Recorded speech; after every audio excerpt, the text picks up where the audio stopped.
Hi friends, చంద సెల్ఫ్ అండ్ పరోడా. ఈరోజు MI11 లైట్ అయితే వచ్చింది. Power button పనిచేయట్లేదని.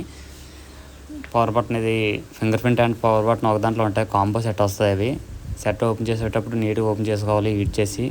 లేదంటే బ్యాక్ గ్లాస్ పెట్టుగా బ్లాక్ గ్లాస్ ఇరిగిపోతూ ఉంటాయి. మనం ఏమి తేడా చేసినా సరే బ్యాక్ గ్లాస్ డ్యామేజ్ అయిపోతాయి. చూసారా, పవర్ బటన్ స్టిప్ అయితే కట్ అయిపోయింది. బ్యాటరీ ఓపెన్ చేసినప్పుడు కూడా స్లోగా నీట్గా చూసుకుని ఓపెన్ చేయాలి. లేదంటే మాత్రం బ్యాటరీ ఫైర్ అయిపోతాయి. మనం తీసేటప్పుడు ఏమైనా హోల్ పడిందంటే ఫైర్ అయిపోద్ది బ్యాటరీ. చూడండి, ఈ పవర్ బటన్ కూడా చూసారా మొత్తం కట్ అయిపోయింది. చూడండి, ఇది పవర్ బటన్ ఫింగర్ బటన్ కూడా చూడు ఎలా కట్ అయిపోయింది మొత్తం అంతా. ఈ మొత్తం రెండు కలిపి ఒక దాంట్లో ఉంటాయి. చూడండి, కొత్త బటన్ తీసుకొచ్చాం. బటన్ పెట్టేటప్పుడు కూడా నీట్గా స్లో చూసుకొని చేయాలి. లేదంటే ఆ స్టిప్ కట్ అయిపోతాయి. చూసారా స్టిప్ ఎలా ఉందో. చూడండి, బ్యాటరీ పెట్టి ఒకసారి సెట్ అయితే ఆన్ చేసి చూద్దాం.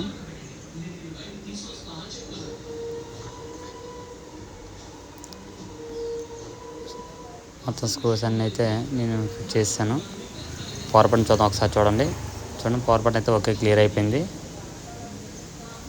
ఇప్పుడు బ్యాక్ మొత్తం గ్లూ వేసుకొని నీట్గా బ్యాక్ క్యాప్ అయితే మనం ఫైనల్గా ఇస్తున్నాం.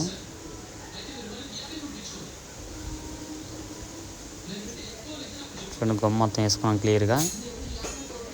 బ్యాక్ క్యాప్ పెట్టి మొత్తం మన 2 లెబర్స్ వేసుకొని సరిపోద్ది. Okay friends, thank you.